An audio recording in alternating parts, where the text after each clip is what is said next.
जय जलाराम बापा।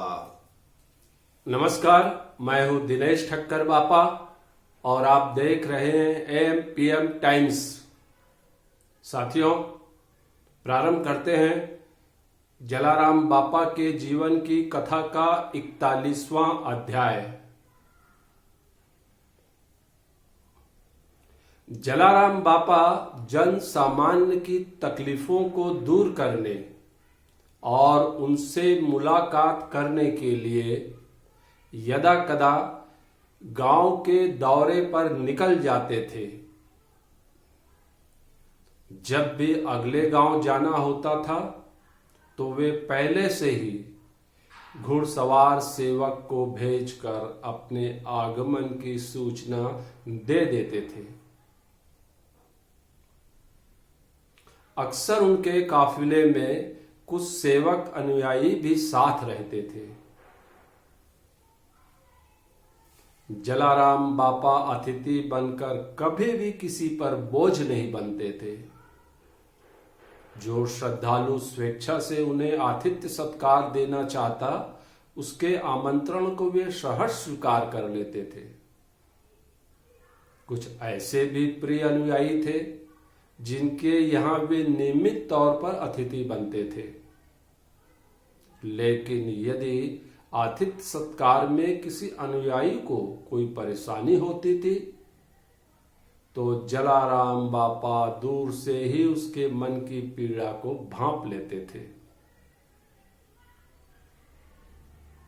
अतिथि बनकर उसे धर्म संकट में वे नहीं डालते थे।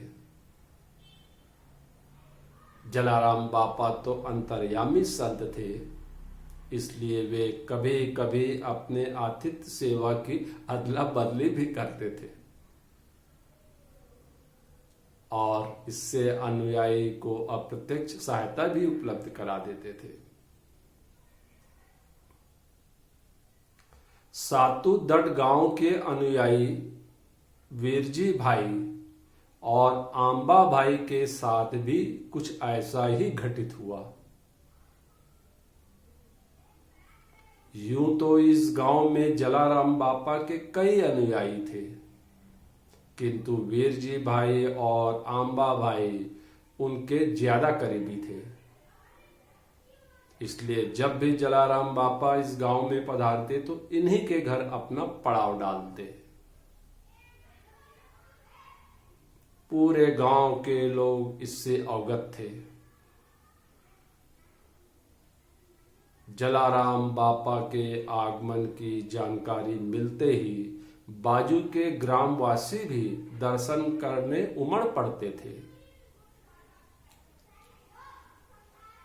एक दिन वीरजी भाई और आंबा भाई को एक ग्रामीण ने जानकारी दी। है बता भाई, जलाराम बापा का काफिला बाजू के गांव में ठहरा हुआ है। वे किसी भी समय यहां पहुंच सकते हैं भाई। आप उनके आवागमन के सारे प्रबंध कर दीजिए भाई। यह सुनकर दोनों भाई चिंतित हो गए। आतिथ्य सत्कार के विषय को लेकर वे पशोपेश में पड़ गए। वे सोचने लगे, आखिर जलाराम बापा को कहां ठहराया जाए जो उनकी गरिमा और सम्मान के अनुकूल हो। दरअसल उनकी चिंता की मुख्य वजह यह थी कि अब तक अपने घर में वे जिस जगह जलाराम बापा को ठहराया करते थे वहां कपास का ढेर लगा हुआ था। अब इतना समय नहीं बचा था कि उसे चरखे से तत्काल काटा जा सके। अगर कहीं जलाराम बापा एकाध हफ्ता रुक गए तो चरखे भी नहीं चल पाएंगे और कपास का ढेर यूं ही पड़ा रह जाएगा। यही सोचकर वे दोनों भाई विचलित हो गए। इस बात से भी वे चिंतित थे। जलाराम बापा ने हमेशा की तरह इस बार घुड़सवार के जरिए अपने आगमन की विधिवत सूचना उन्हें क्यों नहीं भिजवाई। यदि पहले से खबर होती तो वे साफ सफाई करवा लिए रहते। दोनों भाइयों ने यह विचार मंथन हो रहा था उन दोनों के मध्य। तभी एक ग्रामीण हाँफते हुए आया और उनसे बोला, बता भाई, जलाराम बापा गांव की सीमा तक पहुंच गए। भाई पहुंच गए सीमा तक, कुछ करिए जल्दी। यह सुनकर दोनों भाई हड़बड़ा गए। वीर जी भाई ने आंबा भाई से कहा, भाई अब कुछ सोचने का समय नहीं बचा है, जल्दी से कपास के ढेर को ढकवा देते हैं, बाबा आते ही होंगे। फिर उन्होंने अपने सबसे छोटे भाई पीताम्बर को आदेशित करते हुए कहा, पीताम्बर दौड़ती हुई जा और बापा को सम्मान के साथ अगवानी कर उन्हें यहां ले आ। हम भी पीछे पीछे आ रहे हैं तुम्हारे, समझे? वीर जी भाई और आंबा भाई ने फुर्ती दिखाते हुए कपास के ढेर को कपड़े से ढकवा दिया। आसपास हल्की साफ सफाई भी करवा दी। फिर दोनों भाई चल पड़े। वे जलाराम बापा का स्वागत करने रवाना हो गए।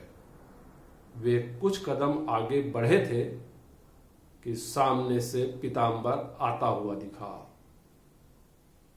उसके चेहरे की रंगत उड़ी हुई थी। तब वीर जी भाई ने उससे पूछा, अरे पीताम्बर, तू अकेला कैसे आ गया? बापा कहाँ है? तब रुआंसा होकर पीताम्बर बोला, बापा इस बार खोजा वाले दरवाजे के बजाय बड़े दरवाजे से होकर गांव में आए हैं। यह सुनकर दोनों भाई हतप्रभ हो गए और दुखी भी। आंबा भाई ने कहा, ऐसा पहली बार हुआ है जब बापा के स्वागत करने का स्वभाव हमें नहीं मिला।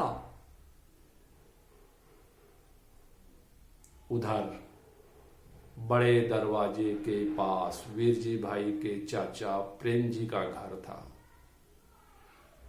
जैसे ही प्रेम जी भाई को जलाराम बापा के काफिले के आने की जानकारी मिली, वे घर से बाहर निकले और स्वागत करने के लिए मार्ग के बीचों बीच खड़े हो गए। उन्हें सड़क के मध्य खड़ा देखकर जलाराम बापा ने अपना काफिला रुकवा दिया। फिर प्रेम जी भाई ने हाथ जोड़कर जलाराम बापा से निवेदन किया, बापा, इस बार मुझे सेवा करने का अवसर प्रदान करेंगे तो आपके चरणों की धूली से मेरा घर पवित्र हो जाएगा बापा। तब जलाराम बापा ने स्मित मुस्कान के साथ उसका निमंत्रण स्वीकार करते हुए कहा, ठीक है भाई, मेरी दृष्टि में तो सभी लोग बराबर हैं भाई। इस बार तुम्हारे घर रुक जाते हैं, ठीक है? जलाराम बापा की स्वीकारोक्ति से प्रेम जी भाई प्रसन्न हो गए। वे आदर पूर्वक जलाराम बापा और उनके काफिले को ठहराने अपने घर के भीतर ले गए। प्रेम जी भाई के एक इशारे पर उनके कर्मचारियों ने तत्काल आतिथ्य सत्कार का पूरा प्रबंध कर दिया। इसी बीच प्रेम जी भाई के तीनों भतीजे भी वहां आ गए और आते ही वीर जी भाई ने दुखी भाव से पूछा, काका, आदरणीय बापा कहां बैठे हैं? प्रेम जी भाई ने सामने के कमरे की तरफ उंगली दिखाई।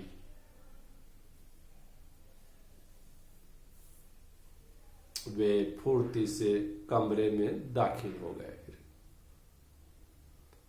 जलाराम बापा विश्राम की मुद्रा में बैठे हुए थे। तीनों भतीजों ने जलाराम बापा के चरण स्पर्श किए। फिर वीरजी भाई ने हाथ जोड़कर उदासी भरे स्वर में कहा, बापा, हमसे कोई गलती हो गई है क्या बापा? आपने हमें इस बार ऐसी सजा क्यों दी है बापा? इस बार आप हमारे घर नहीं पधारे, जबकि हर बार हम आपके आतिथ्य का सौभाग्य हमको नसीब होता है बापा। तब जलाराम बापा ने हंसते हुए प्रत्युत्तर दिया, भाई, और कुछ कहना हो तो कह दो, संकोच नहीं करो। तुमको तो बोलने का पूरा अधिकार है भाई। फिर वीरजी भाई ने सिर झुकाते हुए कहा, बापा, बाकी बात तो आप स्वयं जानते हैं बापा। आपसे कौन सी बात छिपी रहती है बापा?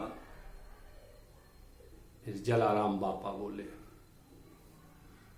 भाई, मैं सब जानता हूं, इसीलिए तो तुम्हारे घर में आकर प्रेम जी भाई के घर रुका हूं भाई। वीरजी भाई ने आश्चर्यचकित होकर पूछा उनसे, पापा, आपको किसने हमारी समस्या से अवगत कराया बापा? तब जलाराम बापा ने मुस्कुराते हुए जवाब दिया, भाई, मुझे मेरे प्रभु श्री राम ने तुम्हारी दुविधा के विषय में सब बता दिया है। कपास का ढेर पड़ा है ना तुम्हारे यहां। मेरे रुकने से तुम्हें कोई परेशानी न हो, इसलिए मैं यहां आया हूं। मेहमान तो भगवान होता है, बोझ नहीं। मैं कभी भक्तों पर बोझ नहीं बनता भाई। इसलिए इस बार बड़े दरवाजे से होकर गांव में मैंने प्रवेश किया। प्रेम जी भाई ने बुलाया तो मैं उनके घर रुक गया। यह घर भी तो तुम्हारे काका का घर है ना भाई? यह सुनकर वीरजी भाई निरुत्तर हो गए। आगे वे कुछ बोलने की स्थिति में नहीं थे। फिर जब तक जलाराम बापा का पड़ाव रहा, तब तक प्रेम जी भाई के तीनों भतीजे भी सारा कामकाज छोड़कर अपने चाचा के यहाँ रहकर जलाराम बापा की सेवा में दिन रात जुटे रहे। तो साथियों, अगले अध्याय में फिर मुलाकात होगी। जय जलाराम बापा।